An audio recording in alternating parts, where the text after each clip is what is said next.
तो चित्रकेतु महाराज ने बलराम जी को जो प्रेयर्स ऑफर करी, बलराम जी ने भी लास्ट मैसेज दिया महाराज चित्रकेतु को कि आप सारी भौतिक इच्छाओं से अनासक्त हो जाओ और आप मुझसे आसक्त हो जाओ। मुझसे आसक्त हो जाओगे तो मेरे नाम से आसक्त हो जाओगे, मेरे रूप से आसक्त हो जाओगे, तो आप मुझे प्राप्त हो जाओगे। ऐसे लास्ट मैसेज देके भगवान अनंत शेष जो है, बलराम जी जो है, वो वैनिश हो गए, इनविजिबल हो गए। अभी आगे क्या होगा, आगे देखते हैं। आज हम 17 चैप्टर करेंगे भागवतम का, 6th कैंटो, 17th चैप्टर। ठीक है। Chitraketu sword through space in is dazzling celestial airplane. अभी चित्रकेतु जैसे ही भगवान को देखा उन्होंने, तो चित्रकेतु अपने प्लेन में ऊपर उड़े। He couldn't believe what just had happened. Chitraketu को भरोसा ही नहीं हो रहा था कि ये क्या हो गया अचानक से। भगवान अनंत शेष आए, उन्होंने उनको बहुत अच्छे उपदेश दिए, इन्होंने बहुत अच्छे से ग्लोरीफाई किया भगवान अनंत शेष को। और अभी अचानक से ही was actually soaring through the space. मतलब अभी विमान में थे और ऐसे स्पेस में थे वो। तो उनको विश्वास नहीं हो रहा था क्या हो गया है। He marvelled at his strong muscular body and its beautiful golden form. अचानक से महाराज चित्रकेतु ने देखा कि अरे मेरा शरीर इतना दष्ट पुष्ट कैसे दिख रहा है, इतना स्ट्रॉन्ग कैसे लग रहा है, ये सारे मसल्स इतने इतने कैसे पावरफुल हो गए, मेरा कलर गोल्डन क्यों लग रहा है। तो उनको समझ में नहीं आ रहा था। फिर after he had seen the Lord he was transformed into Vidyadhar. जैसे ही भगवान का दर्शन हो गया था, तो उनको कैसे दिखने लग गए थे, वो विद्याधर की तरह दिखने लग गए थे। भगवान के दर्शन मात्र होने से ही शरीर में बदलाव आ जाता है। तो वैसे महाराज चित्रकेतु विद्याधर की तरह दिखने लग गए थे in his brilliant airplane which was also a gift from Lord Vishnu.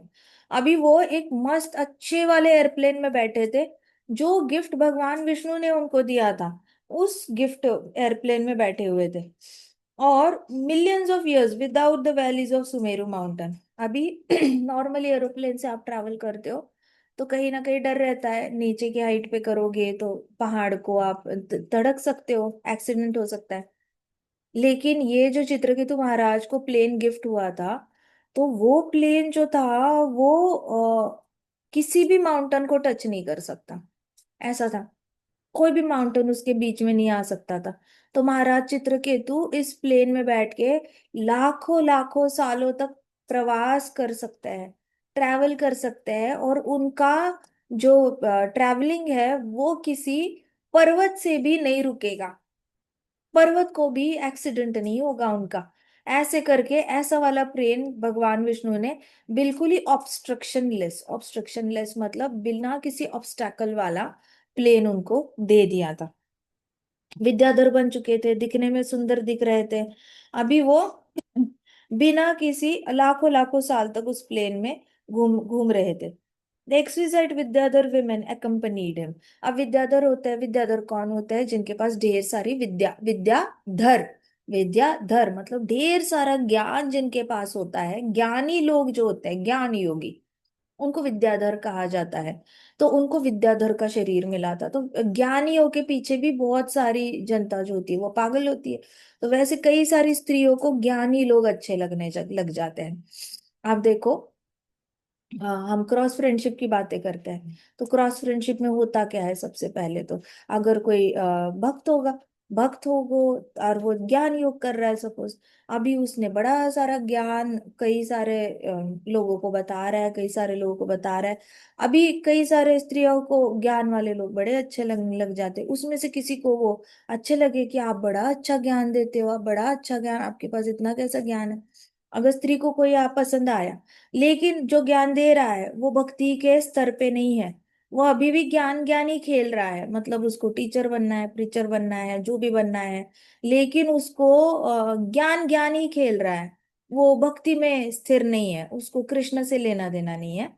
उसको बस अजीब अलग अलग शास्त्र पढ़कर अ, अपने शास्त्र को दिखावा करना है, सबको दिखाना है कि देखो मेरे को भगवत गीता भी आती है, देखो मेरे को भागवतम भी आता है, देखो मेरे को चैतन्य चरितामृत आप मुझे श्लोक पूछो, मुझे श्लोक आ जाएगा। और फिर अलग अलग ये करके बहुत सारा ज्ञान है उसके पास, लेकिन चैंटिंग में थोड़ा सा वीक है। चैंटिंग भी नहीं इतनी अच्छे से हो रही है, सपोज चैंटिंग भी कर रहा है, लेकिन रजोगुण में जाकर उसको ये बड़ी अच्छी प्रतिष्ठा बड़ी अच्छी लग जाती है। सत्वगुणी काम करता है, सबको सिखा रहा है, सब कुछ सिखा रहा है, लेकिन माया बड़ी प्रबल है। अभी होता क्या है कि इसको बहुत अच्छे से ज्ञान दे रहा है, लेकिन ज्ञान को भक्ति में कन्वर्ट नहीं कर पाया। ये भी चलो एक जर्नी है, ऐसा नहीं कि ये कभी शुद्ध भक्त नहीं बनेगा, लेकिन जर्नी में जाते जाते इसको प्रतिष्ठा अच्छी लगने लग जाती है। ये सब लोग बोल रहे हैं कि प्रभु जी आप बहुत अच्छे हो, आप ये हो, आप वो हो, आप महान हो। अभी होता क्या है कि अगर स्त्रियों को ऐसे भी ज्ञानी अच्छे, ज्ञानी स्त्रियों को ज्ञानी अच्छे लगेंगे, तो अच्छे लगता है इसको भी, फिर वो स्त्री अच्छी लगने लगेगी। एक स्त्री अगर ने किया तो इसको भी अच्छी लगेगी, फिर ये वस्त्र बदलने के चांसेस होते हैं, इसने फिर सैफरन से वाइट कपड़ों में आ जाना है। तो ये सारी चीजें होती क्यों है? क्योंकि ज्ञान योगी अट्रैक्टिव होते हैं, भक्त लोग भी अट्रैक्टिव होते हैं, लेकिन भक्तों को ध्यान ही नहीं होता कौन अट्रैक्ट हो रहा है कौन नहीं, उसको तो कृष्ण से लेना देना होता है। और वो भागवतम को स्ट्रिक्टली फॉलो करता है, तो वो अपोजिट जेंडर के साथ अकेले में कभी बात नहीं करते। ज्ञान योगी होता है वो अकेले में बात कर लेता है, और अकेले में किसी के डाउट क्लियर कर लेगा, और डाउट क्लियर करते करते स्टूडेंट को ही टीचर अच्छा लग गया, और ये भी गारंटी नहीं टीचर को भी स्टूडेंट अच्छा लग सकता है, और उस चक्कर में फिर अपने वस्त्र बदलने पड़ सकते हैं, सैफरन से व्हाइट में आ सकते हो आप। तो ऐसे सारे कभी भी कुछ भी हो सकता है। तो भागवतम में लिखा है कि कभी भी किसी स्त्री ने और पुरुष ने एक रूम में नहीं रहना चाहिए अकेले अकेले, कोई ना कोई उनके आसपास हमेशा होना चाहिए। एक पिताजी ने और पुत्री ने, बेटी ने भी एक रूम में अकेले में नहीं रहना चाहिए, हमेशा आसपास कोई ना कोई स्त्रियां घूमती रहनी चाहिए, कोई ना कोई उसका असिस्टेंट होना चाहिए। प्रभुपाद ऐसे अकेले में किसी भी शिष्या से नहीं मिलते थे, हमेशा प्रभुपाद के असिस्टेंट जो थे वो अंदर होते थे। वैसे ही जितने मैंने मायापुर में मैं गई थी, तो कई सारे सन्यासी है, उन सन्यासियों के रूम में उनके पर्सनल सर्वेंट्स हमेशा रहते हैं, ब्रह्मचारी हमेशा रहते हैं। तो कोई भी अगर महाराज इनसे मिलने जाता है तो उनके पर्सनल सर्वेंट्स उनके पास बैठे रहते हैं। तो ऐसे डायरेक्ट ऑडियंस लेना नहीं चाहिए। लेकिन गलती तभी होती है जब ज्ञान में चला जाता है इंसान, क्योंकि ज्ञान में प्रतिष्ठा बड़ी सुंदर लगने लग जाती है। तो अभी महाराज चित्रकेतु जो है, विद्याधर उनको शरीर दे दिया विद्याधर का, तो कई सारी स्त्रियों को वो सुंदर लगते थे, बहुत अच्छे लगते थे। वो सारी स्त्रियां महाराज चित्रकेतु के प्लेन में बैठ जाती थी, और उनके आसपास महाराज चित्रकेतु भले ही भक्ति के श्लोक गा रहे, तो वो पीछे से कोरस में गाएंगी। अगर वो इधर उधर के कीर्तन कर रहे हैं तो वो सारी पीछे से कीर्तन करेंगी। अगर वो कुछ ज्ञान बांट रहे हैं तो वो बड़ा अरे अरे वाह बड़ा मजा आ गया ऐसे करके, तो इसको कहते हैं इंटेलेक्चुअल सेटिस्फैक्शन। इंटेलेक्चुअल ज्ञानियों को इंटेलिजेंस बहुत हैप्पीनेस दे देता है। तो अभी महाराज चित्रकेतु जो थे वो प्लेन में उड़ रहे थे लाखों लाखों सालों तक, और बहुत सारी स्त्रियां जो थी उस प्लेन में उनके साथ बैठी हुई थी। So it would be easy for anyone to become distracted by this heavenly dances. वैसे कोई अगर साधारण इंसान होता तो उनके आसपास इतनी सुंदर सुंदर स्त्रियां बैठी है, अच्छा वो तारीफ भी कर रही है, आपके रूप का तारीफ कर रही है, ज्ञान का तारीफ कर रही है, तो नेचुरली एक साधारण जो ज्ञानी है वो क्या होगा, फिसल जाएगा। उसको लगेगा सच में ये लोग मेरे मेरे ज्ञान के बिना जी नहीं सकते, इनकी तो लाइफ मैं बना रहा हूं, ऐसे लगेगा। लेकिन चित्रकेतु महाराज जो थे वो कोई साधारण ज्ञानी थे नहीं। उनको महाराज हमारे बलराम जी ने, लॉर्ड अनंत शेष ने दर्शन दिया था। तो दर्शन मात्र से ही क्या हुआ था, सबसे पहला गिफ्ट उनको क्या मिल गया था, उनका हृदय का मार्जन हो गया था। मतलब हृदय से भौतिकवती इच्छाएं डिलीट हो चुकी थी, तो इसलिए वो अट्रैक्ट नहीं हो पाए इतनी सुंदर सुंदर औरतों से। जितनी भी सुंदर सुंदर औरतें उनके प्लेन में बैठी थी, उनको महाराज चित्रकेतु अच्छे लगते थे।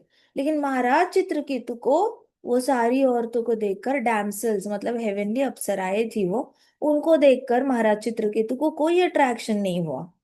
और कंटिन्यूअसली महाराज चित्रकेतु ने क्या किया, जितनी भी स्त्रियां थी उन पे कोई ध्यान ना देकर जोर जोर से हरी हरी हरी हरी हरी हरी हरी हरी हरी हरी ऐसे करके जोर जोर से हरी हरी हरी हरी हरी हरी बोलते रहना, लाखों लाखों साल तक हरी हरी हरी हरी। अब महाराज चित्रकेतु बोलना ना बंद करे, तो बाकी स्त्रियों ने भी महाराज चित्रकेतु को देखकर हरी हरी हरी हरी हरी हरी करते रहना। तो ऐसे करके बहुत संकीर्तन ही चल रहा था, जोर जोर से जाप चल रहा था। तो एक बार क्या हुआ, from outer space Maharaj Chitraketu saw lord Shiva sitting in assembly of Siddharth and Charanarth. अभी वो घूम रहे थे महाराज चित्रकेतु, तो उनको कौन दिख गया, शिव जी दिख गए। शिव जी किसके साथ बैठे थे? चरण और सिद्ध जो थे ना, उनके साथ बैठे हुए थे। और महाराज चित्रकेतु ने सोचा, आई कांट बिलीव दिस, मतलब मुझे भरोसा नहीं हो रहा है, क्या ये शिव जी है जो माता पार्वती को अपनी गोद में लेके बैठे हैं? शिव जी जो है वो किसके साथ बात कर रहे थे? कई सारे चरण और सिद्ध वहां पे बैठे थे। सिद्ध मतलब सिद्ध योगी मायावादी, और चरण मतलब ज्ञान योगी। तो ये सारे वहां पे बैठे थे और शिव जी बैठे हैं, लेकिन शिव जी की गोदी में कौन बैठी है? पार्वती माता बैठी है। तो महाराज चित्रकेतु शॉक हो गए। महाराज चित्रकेतु क्योंकि लाखों लाखों अप्सराओं से घिरे हुए थे, लेकिन एक भी अप्सरा को टच करने नहीं दिया था। अभी उन्होंने शिव जी को देखा, वो बड़े शौक हो गए कि ऐसे कैसे बैठे हैं? उनकी गोदी में माता पार्वती बैठी है। इतने महान महान संतों के सामने माता पार्वती उनकी गोदी में बैठ गई है, ऐसे कैसे हो सकता है? ऐसे। एंड ही फ्लू क्लोजर, मतलब महाराज चित्रकेतु थोड़े से पास चले गए देखने के लिए कि कहीं मेरी आंखों से कुछ गड़बड़ तो नहीं हो रही है, कहीं मैं कुछ गलत तो नहीं देख रहा हूँ। ऐसे करके वो आगे चले गए to have a better look, मतलब क्लियर लुक देखने के लिए वो थोड़े से आगे चले गए। और देखा तो एक्चुअल में पार्वती माता शिव जी की गोदी में तो बैठी थी, लेकिन हाथ भी ऐसे गले में डाल के बैठी थी। गिर जाएगी ना नहीं तो गोदी से, तो ऐसे गले में हाथ डाल के बैठी थी और गोदी में बैठी थी शिव जी के। तो उन्होंने देखा बैठी तो बैठी है, हाथ भी गले में डाला हुआ है। हे भगवान! तो without thinking Chitraketu laughed. Chitraketu ने देखा और महाराज चित्रकेतु हंस पड़े। वो हंस पड़े और कहा भगवान शिव जी को कि भगवान शिव जी तो आध्यात्मिक गुरु है सबके। भगवान शिव जी तो सबके आध्यात्मिक गुरु है, और सारी जीवात्माओं में बेस्ट जीवात्मा है। वो तो धर्म को, अपने धर्म को उठाए हुए हैं, वो धर्म का पालन करते हैं और धर्म को उठाए हुए हैं।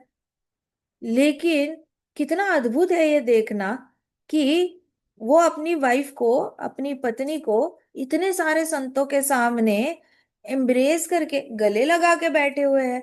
संतों की असेंबली में, मतलब संतों की संगत में अपनी पत्नी को गले लगा के बैठे हुए हैं। ये दृश्य कितना अद्भुत है! ऐसे करके महाराज चित्रकेतु हंसने लग गए भगवान शिव जी पर। तो भगवान शिव जी जिनके बाल ऐसे पूरे तपस्या वाले मोड में ना ऐसे बांध के ऊपर रखे होते हैं, कई सारी तपस्या करी होती है तो तपस्या में कोई बाल बनाता नहीं है, धोता भी नहीं है। तो ये लोग ना जटाए जटाए बनाकर ना at one point of time ही बांध के रखते हैं। अब वो बाल बढ़ते रहते हैं कहीं ना कहीं से, तो जैसे ही बढ़ेंगे वो ऐसे गोला करेंगे फिर ऐसे डाल देंगे। फिर 6 महीने बाद, 1 साल बाद बालों की लंबाई बढ़ती है, फिर ऐसे गोला करते हैं ऊपर। तो ये लोगों की जटाएं जो है बढ़ती रहती है बढ़ती रहती है, लेकिन ये काटते नहीं है, टाइम वेस्ट नहीं करते काटने में। तो भगवान शिव जी के जो बाल इतने लंबे लंबे थे, वो तपस्या की वजह से इतने ज्यादा लंबे हो गए थे कि जटाए जटाए जटाए हो गई थी उनकी सर पर। और वो सारे वैदिक फिलोसोफर्स, मतलब जो भी वेद शास्त्रों का को रीड करते हैं और उसके ऊपर टिप्पणी करते हैं या बात करते हैं, सारे इनके साथ उनसे ज्यादा स्ट्रिक्ट फॉलोवर है। मतलब वैष्णविज्म में देखा जाए तो सबसे ज्यादा स्ट्रिक्टली अगर कृष्ण भक्ति कौन करता है एकदम स्ट्रिक्टली, तो वो भगवान शिव जी है। बहुत अपने ऊपर भी स्ट्रिक्ट रहते हैं, अपने ऊपर थोड़ा भी दया भाव नहीं दिखाते, और कुछ ज्यादा ही स्ट्रिक्टली, मतलब नहीं खाना तो नहीं खाना, लाखों लाखों साल तक बस भागवतम ही पढ़ते रहेंगे, नाम ही लेते रहेंगे, बहुत ज्यादा तपस्या करेंगे। ऐसे भगवान शिव जी की जो तपस्या होती है ना वो बहुत कड़क होती है। और वो यहाँ पे ऐसे बैठे हुए हैं, अपनी पत्नी को महाराज चित्रकेतु ने कहा, आप शिव जी जिसके बाल तपस्या से कड़क हो चुके हैं, जटा में बंध चुके हैं, और आप सारे वैदिक फॉलोअर्स में लीडर हो, जितने भी वैदिक फिलोसोफर्स है उसमें आप लीड करते हो, और आप अपनी पत्नी को शेमलेसली, शेमलेसली मतलब बिना किसी शर्म के, एक नॉर्मल इंसान की तरह अपनी गोदी में लेके बैठे हो, वो भी इतने सारे लोगों के सामने। आपको शर्म आनी चाहिए वैसे देखा जाए तो, ऐसे महाराज चित्रकेतु ने कहा।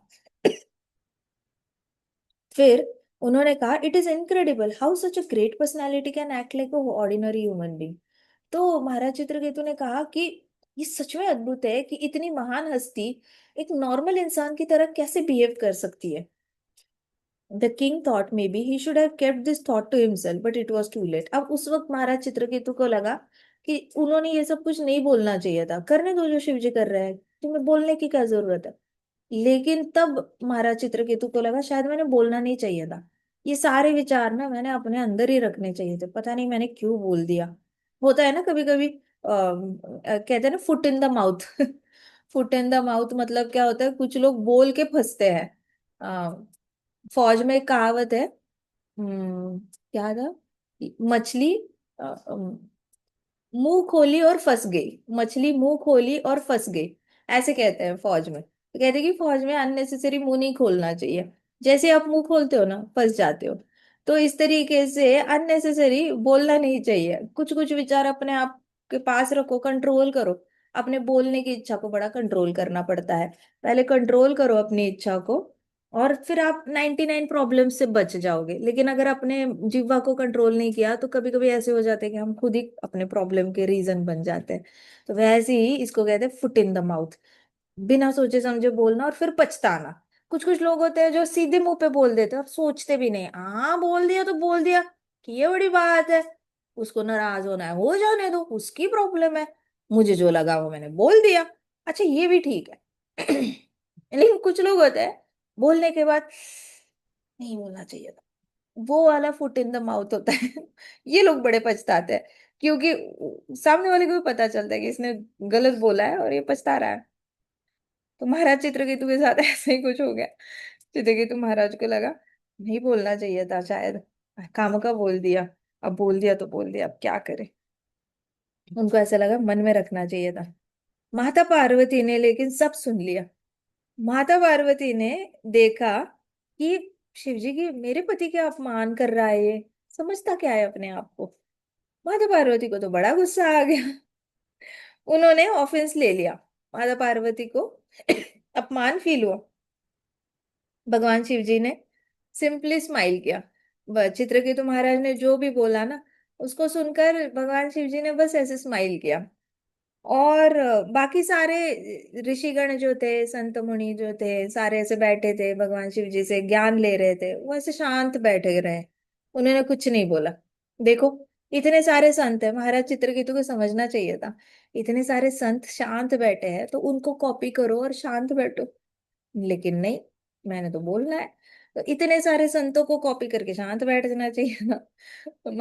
भगवान शिव जी ने कुछ नहीं बोला, भगवान शिव जी ने स्माइल किया। माता पार्वती को गुस्सा आ गया, और बाकी संत बस ऐसे देखा उन्होंने और उन्होंने कुछ कमेंट नहीं किया। तो माता पार्वती की आंखें ना अभी लाल हो गई थी, लाल हो गई थी, और वो बड़ी सार्केस्टिक होके, मुंह से ना आग निकलना, इमिटिंग फायर, मुंह से आग आग निकलती है ना, वैसे माता पार्वती ने बोलना सार्केस्टिकली शुरू किया। ओहो, does this nobody think he is now in a position to punish shameless persons like us. मतलब क्या अभी कोई ऐसे समझने लगा है कि वो हम जैसे निर्लज लोगों को पनिश कर सकता है, ऐसे कोई समझने लगा है। क्या उसको किसी ने रूलर अपॉइंट किया है ब्रह्मांड का, क्या उसको किसी ने अथॉरिटी दी है लोगों को पनिश करने की, क्या वो सारे ब्रह्मांड का मालिक बन गया, क्या कोई ऐसे समझ रहा है कि वो ब्रह्मांड का मालिक बन गया है, या कोई ऐसे समझ रहा है कि उसको ऐसी उपाधि दी है जिससे कि वो ब्रह्मांड में बाकी निर्लज लोगों को पनिश कर सकता है। क्या उसके हाथ में पनिशमेंट का दंड है, क्या उसके हाथ में वो दंड लेकर घूम रहा है। ऐसे करके माता पार्वती ने बड़े सार्केस्टिक तरीके से चित्रकेतु को बिना देखे ही चित्रकेतु का अपमान कर दिया। Laughing mockingly while glancing at the august assembly, she spats words of sarcasm. फिर पार्वती माता ऐसे हंसी, ऐसे करके सार्केस्टिक स्माइल होते हैं ना, एक साइड से हंसना, ऐसे करके, ऐसे एक साइड से हंसी, और कहती माता पार्वती ने कहा, एलास, आखिर, Lord Brahma, who was born from lotus, doesn't know the principles of religion. Nor do Bhrigu or Narada, nor does four Sanat Kumaras.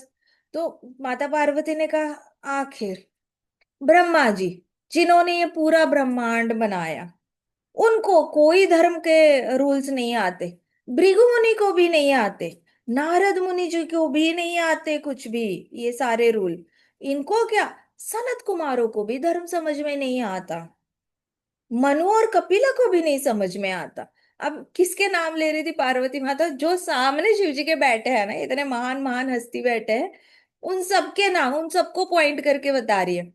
अल्लाह, ब्रह्मा जी जिन्होंने पूरा ब्रह्मांड बनाया हुआ है, उनको धर्म समझ में नहीं आता, मनु को समझ में नहीं आता, कपिला को नहीं आता, सनत कुमारों को नहीं आता, नारद मुनि जी को भी नहीं आता, भृगु मुनि जी को भी नहीं आता। लेकिन यहाँ पे कोई है जो समझता है कि उसको अकेले को धर्म ज्यादा पता है इन सब लोगों से। May be that's why they didn't try. May be in लोगों को धर्म नहीं पता, इसलिए शायद इन्होंने भगवान शिव जी को स्टॉप नहीं किया ऐसे निर्लज्जता से बिहेव करते हुए। शायद इसलिए क्योंकि इनके पास ज्ञान ही नहीं है ना धर्म का। ज्ञान का ठेका तो किसी और ने ही ले लिया है, जो अपने आप को साक्षात भगवान समझ रहा है, निर्लज दुनिया को पनिश करने की कोशिश कर रहा है, अपने आप को भगवान समझने लगा है। ऐसे करके पार्वती माता ने महाराज चित्रकेतु का अपमान किया। महाराज चित्रकेतु महाराज चित्रकेतु को इमीडिएटली रियलाइज हुआ कि बहुत बड़ी गड़बड़ की है। बड़े दिग्गज दिग्गज बैठे हुए हैं यहाँ पर, इनके सामने मुंह नहीं खोलना चाहिए था, खोल दिया। तो महाराज महाराज चित्रकेतु ऐसे फ्राउंड, मतलब डिसबिलीफ, मतलब महाराज चित्रकेतु को विश्वास ही नहीं हुआ कि पार्वती माता उनको कुछ बोलेगी। इतने दिनों से तो अप्सरा है, बड़ी गुणगान गाए जा रही है महाराज चित्रकेतु के, तो उनको लगा ही नहीं था कोई फीमेल बॉडी ऐसा कुछ बोल सकती है। बड़ा चित्रकेतु महाराज एकदम शॉक्ड थे। उनको ऐसा लगा कि क्या मैंने कुछ गलत बोल दिया।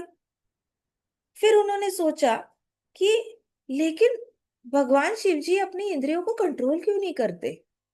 वो क्यों रख रहे हैं पत्नी को अपनी गोदी में? उन्होंने नहीं रखना चाहिए था, मैंने क्या गलत बोल दिया ऐसे? चित्रकेतु को कुछ समझ में ना आए। Perhaps there was some pride there, but he hadn't intended to offend this great devotee. कहीं ना कहीं चित्रकेतु महाराज को लगा शायद कहीं ना कहीं भगवान शिव जी को अहंकार हो गया है, और इसलिए वो ऐसे बिहेव कर रहे हैं। उनका कोई इंटेंशन नहीं है मेरा अपमान करने का, लेकिन कहीं ना कहीं हो सकता है अहंकार होगा, तभी वो इतने सब लोगों के सामने ऐसे बैठे हुए हैं। मैंने कहा कुछ गलत बोल दिया, मुझे क्यों ऐसे बोल रही है पार्वती माता? ऐसे करके महाराज चित्रकेतु को समझ ना आए। He knew that lord Shivji's character could never be tainted. Chitraketu Maharaj को इतना तो पता था कि भगवान शिव जी पे आप कितने भी इल्जाम लगाओ, मतलब लिटरली पूरा ब्रह्मांड आके इल्जाम लगाएगी ना, तो भी भगवान शिव जी के चरित्र पे ना कोई एक छोटा सा छींटे का दाग भी नहीं लगा सकता। इतना प्योर चरित्र है उनका। उनके इंटेंशंस में कभी मलिनता नहीं होती। उनके एक्शंस चाहे कुछ भी हो, उनकी एक्शंस कराने वाले ना कृष्णा ही होते हैं। तो पूरा ब्रह्मांड ने आके भी अगर उन पे कीचड़ उठाने की कोशिश की नहीं, तो भी कोई भगवान शिव जी का बाल भी बांका नहीं कर सकता। ऐसा नहीं कि मतलब उनको हार्म नहीं पहुंचा सकता, मेन है कि उनके चरित्र पे छींटे नहीं उठा सकता। जो भी भगवान शिव जी का बुरा बोलेगा ना, उसका खुद का ही बुरा हो जाएगा। लेकिन भगवान शिव जी का बुरा हो नहीं सकता, कभी भी नहीं हो सकता। ना ही भगवान शिव जी कभी आपकी बात सुनकर ऐसे लो लो फील करेंगे, डिमोटिवेटेड फील करेंगे, सैड हो जाएंगे, नहीं। भगवान शिव जी का इतना भरोसा है कृष्णा पे कि बोलो जो बोलना है बोलो, सब इकट्ठे आओ, बोलना है जब बोलो, जो बोलना है बोलो, कोई बात नहीं। सब अपनी चेतना के हिसाब से ही बोलते रहते हैं। जो बोल रहे हैं वो तमोगुणी है, रजोगुणी है, सत्वगुणी है, अपनी अपनी चेतना से सब बोल रहे हैं। ये उनका कर्म है। मुझे तो हरि नाम से लेना देना है, मुझे भागवतम से लेना देना है। तो भगवान शिव जी को वो दिव्य दृष्टि प्राप्त है जिससे कि वो बोलने वालों को माया समझ के सेपरेट कर सकते हैं, और अपने आप को कृष्ण का दास समझकर उनसे सेपरेट कर सकते हैं। तो ये बहुत बड़ा स्किल होता है, सिद्धि प्राप्त होती है। तो ये सिद्धि कृष्णा से ही आती है, खुद से ट्राई करने से नहीं आती। आपने देखे बड़े बड़े भक्त, बूढ़े बूढ़े भक्त भी, कई सारे भक्त होते हैं, छोटी छोटी बातों को लेकर नाराज होकर बैठ जाएंगे, कॉल नहीं करेंगे, बात नहीं करेंगे, सालों सालों तक गुस्सा पकड़ के बैठ जाएंगे। लेकिन भगवान शिव जी का कृपा हो जाती है उन पे, बड़े बड़े वैष्णव की कृपा हो जाती है, आप पे ही सब कुछ ठीक हो जाता है उनके साथ भी। लेकिन गुस्सा पकड़ के बैठने वाले भी बहुत सारे होते हैं, लेकिन भगवान शिव जी ऐसी कैटेगरी में है ही नहीं। वो ऐसा कुछ करते ही नहीं है, और जो भी करते हैं कृष्णा के ऑर्डर के अंडर करते हैं। तो महाराज चित्रकेतु को पता था कि भगवान शिव जी के चरित्र को मलिन करना आसान नहीं है। कितना भी कुछ भी कर ले, भगवान शिव जी का चरित्र मलिन हो ही नहीं सकता, जो बोलना है बोलो। और अगर वो एक नॉर्मल ऑर्डिनरी इंसान की तरह बिहेव कर रहे हैं जिससे कि दूसरे लोग आकर उनका अपमान करें, और just so that others wouldn't criticize him, follow his example, he was somewhat harsh towards venerable Lord Shiva। तो अभी महाराज चित्रकेतु जो थे, उनको लग रहा था कि भगवान शिव जी ने एकदम परफेक्टली बिहेव करना चाहिए। परफेक्टली मतलब ऐसे बिहेव करना चाहिए कि बाकी लोग देखे तो सबको लगे कि हमें शिव जी की तरह भक्त बनना है। तो महाराज चित्रकेतु को लगा कि भगवान शिव जी के ऊपर बहुत बड़ी जिम्मेदारी थी एक रोल मॉडल बनने की, और वो जिम्मेदारी को बड़े हल्के में ले रहे थे। अभी अगर शिव जी को कोई देखेगा तो सब लोग अपनी बीवी को गोदी में लेके बैठ जाएंगे संतों की सभा में, फिर ये बहुत गलत हो जाएगा।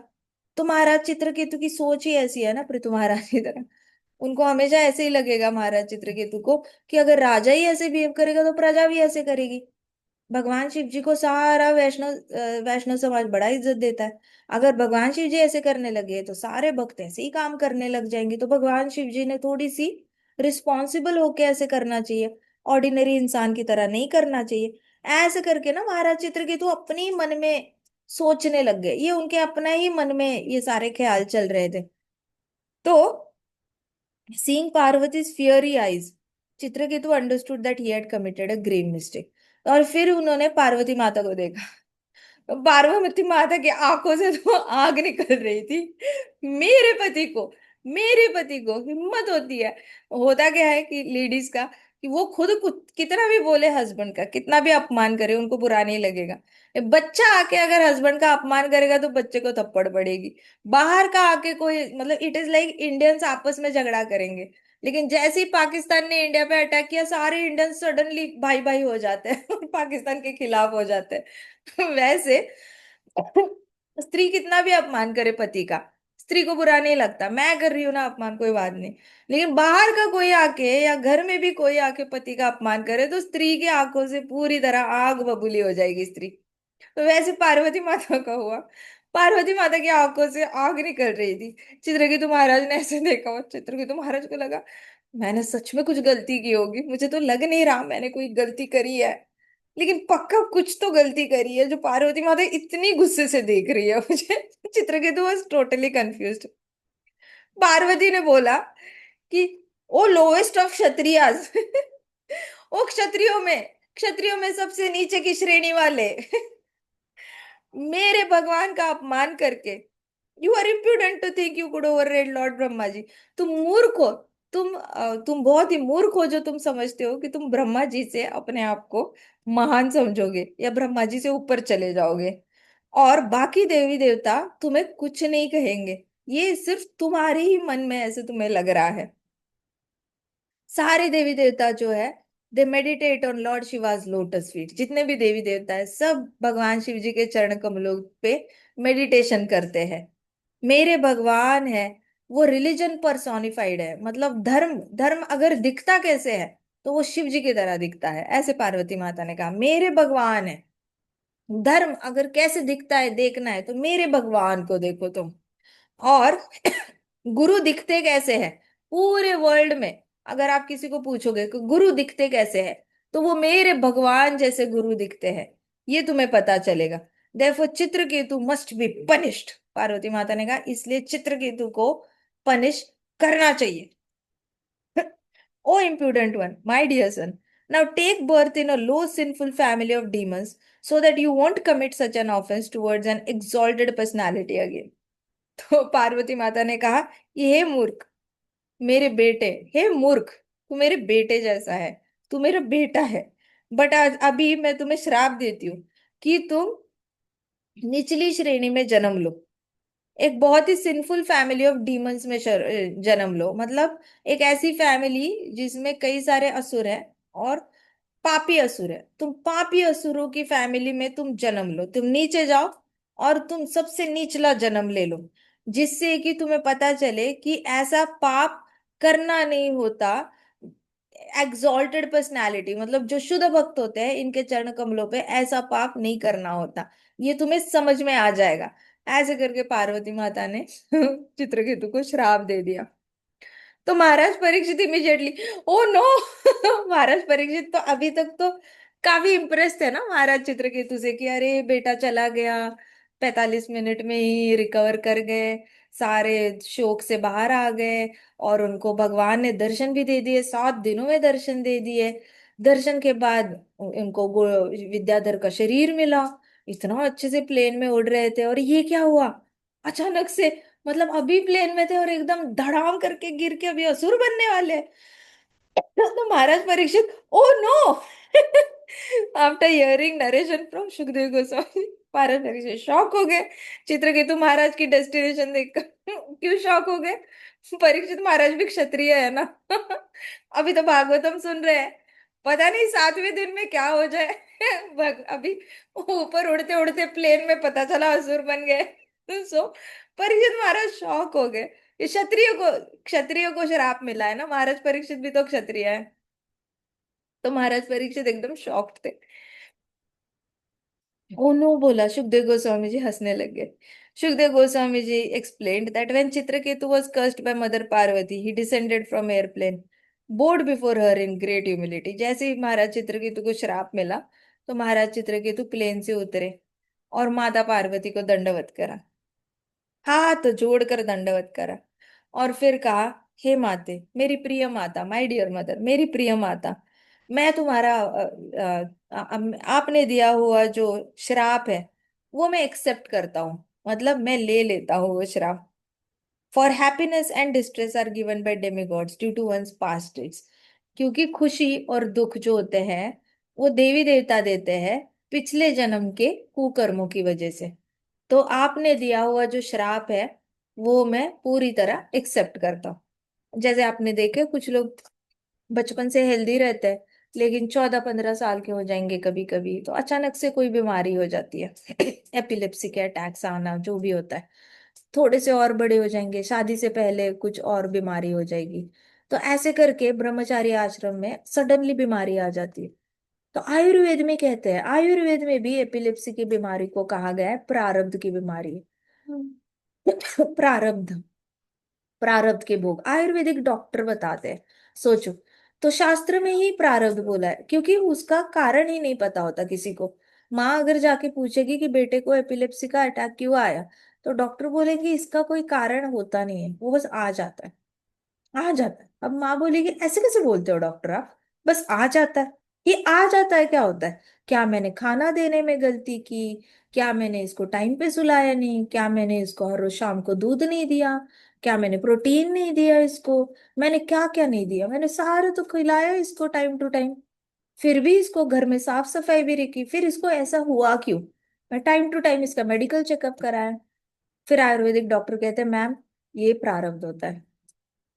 तो वैसे ही महाराज चित्रकेतु बोल रहे हैं कि जो भी जीवन में सुख और दुख आते हैं, बीच में ही ऐसे सुख और दुख आते हैं, अनएक्सपेक्टेड सुख और दुख, तो वो सारे जो होते हैं वो देवी देवताओं के श्राप होते हैं, क्योंकि पिछले जन्म में आपने जो कर्म किए हैं उसके बेसिस पे देवी देवता आपको श्राप दे देते हैं, और इसको कहते हैं प्रारब्ध।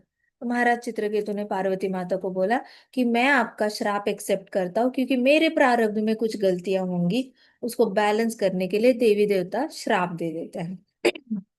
Looking at mother Parvati's crestfallen face, he continued.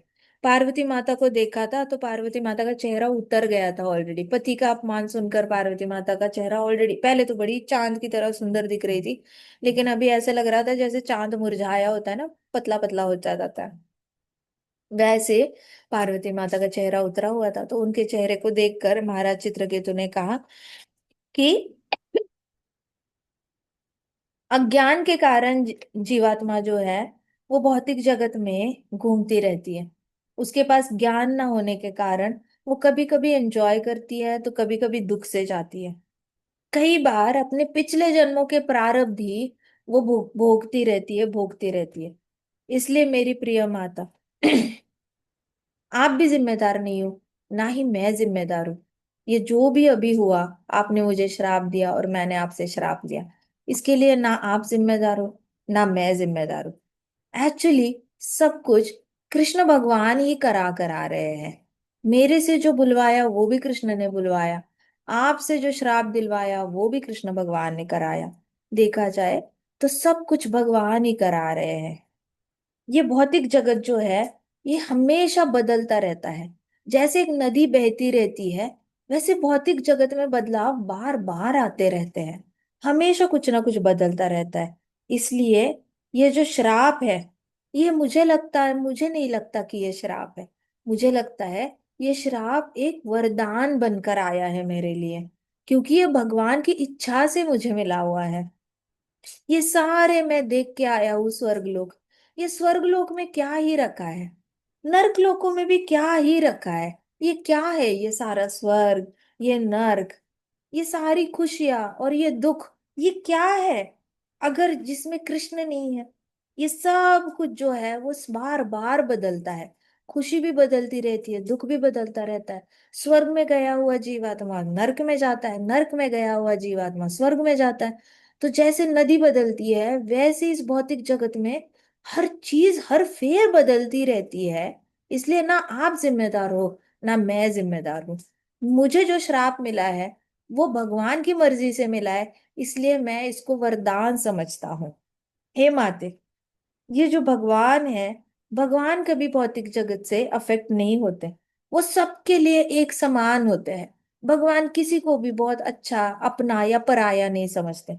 भगवान सबको एक जैसा समझते हैं। और उनको कोई फर्क नहीं पड़ता कि हमारे जीवन में खुशियां आ रही है या दुख आ रहे हैं। हमारे जीवन में हमें मटेरियल वर्ल्ड में जो भी आ रहा है, भगवान को सब पता है कि ये सब इनके जीवन में जो आ रहा है सब टेम्पररी है। जो भी आया है ये चला जाना है इनके हाथ से, ये भगवान जानते हैं। उनके लिए दुख का कोई सवाल ही नहीं उठता।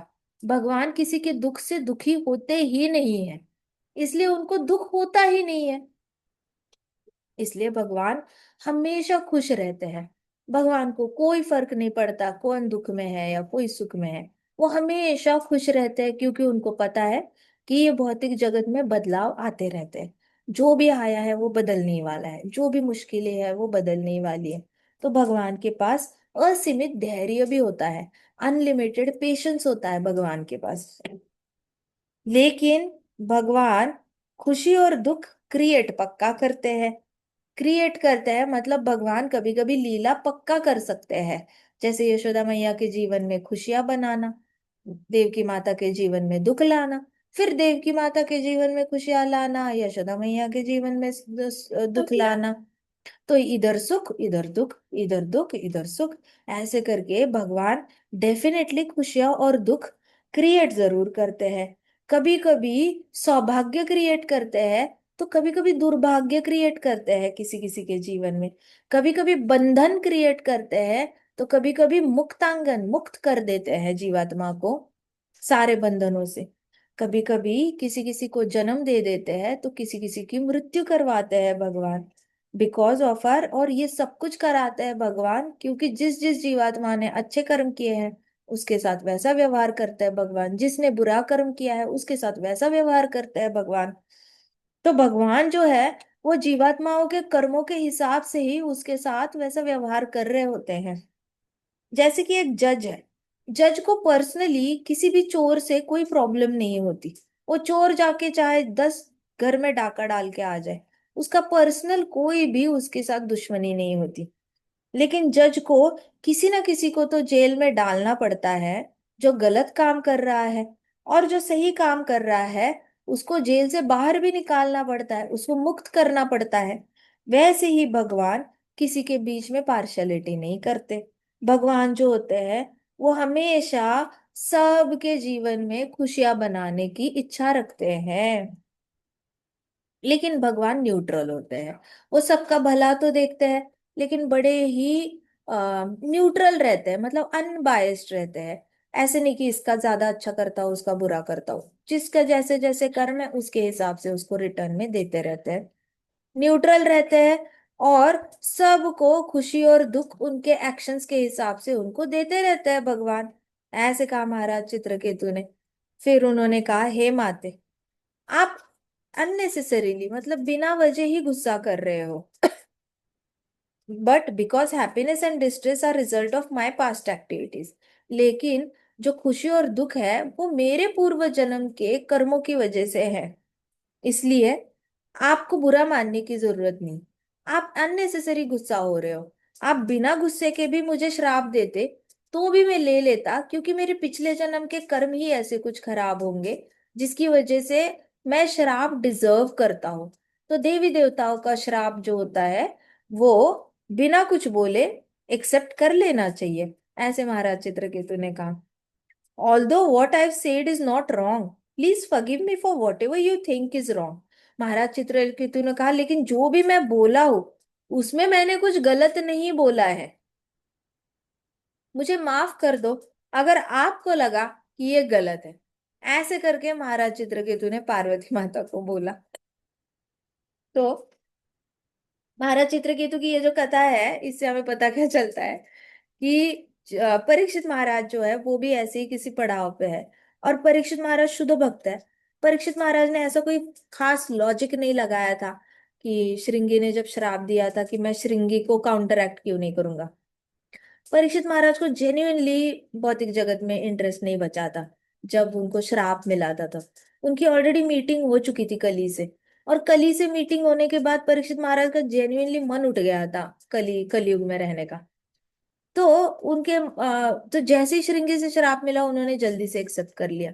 लेकिन अभी चित्रकेतु महाराज की कथा से उनको क्या पता चल गया कि देखो, श्राप देने वाला जो श्राप देता है वो तो हमारे पूर्व जन्म के कर्मों की वजह से हम डिजर्व करते हैं, इसलिए उसके मुख से गलत गलत शब्द निकलते हैं। नहीं तो उसके मुख से गलत शब्द कैसे निकलेंगे? उसके मुख से गलत शब्द इसलिए निकलते हैं क्योंकि उसके हृदय में जो परमात्मा है ना वो अंदर से ऐसे ट्रिगर कर रहा होता है, बोल बोल ऐसे बोल, बोल ऐसे बोल, ऐसे बोल। उसने पिछले जन्म में खराब कर्म किया है, बोलो बोलो। ऐसे करके परमात्मा ट्रिगर करते रहते हैं। सामने वाला श्रापित बोलता जाता है, बोलता जाता है। और हमारे पिछले जन्म के जो कर्म होते हैं वो सामने आ रहे होते हैं, सामने आ रहे होते हैं। तो ये महाराज चित्रकेतु की जो कथा है उससे परीक्षित महाराज को इतना तो पता चला, मेरी भी पिछले जन्म के कर्मों में कुछ तो 19-20 रह गया होगा जिसकी वजह से ये आया बच्चा, और ये बच्चा मेरे को श्राप दे के चला गया।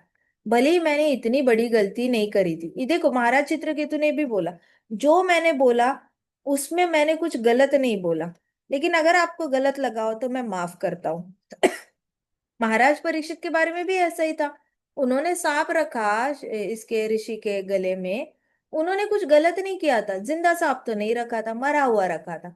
और गलत इसलिए नहीं था क्योंकि जहां महाराज परीक्षित पूरी प्लेनेट को प्रोटेक्ट करते हुए घूम रहे हैं, उनका कोई एजेंडा ही नहीं है कि किसी को तंग करना। इनफैक्ट जो मेडिटेशन कर रहे हैं जंगल में, उनके ऊपर शेर आकर उनको खा ना जाए इसलिए शेरों को जंगल में अंदर ही अंदर भगाए जा रहे हैं महाराज, अपनी जान पे खेल कर। लाखों लाखों ऋषियों की भक्ति डिस्टर्ब ना हो इसलिए वो हंटिंग पे निकले हैं। अब उसमें से जिसका रक्षण कर रहे हैं वही उसको इंसल्ट कर देता है, वो पानी भी नहीं पूछता। तो इसलिए ये पाप महाराज परीक्षित पे नहीं चढ़ेगा अगर वो गुस्से में इतने प्यासे आए हैं और गुस्से में अगर वो डेड स्नेक रख भी देते हैं इस शमीर ऋषि के गले में, तो उसमें इतनी कोई बड़ी गलती है नहीं। But the beauty of Parikshit Maharaj is की वो गए भी नहीं आर्ग्यू करने के लिए उनके साथ।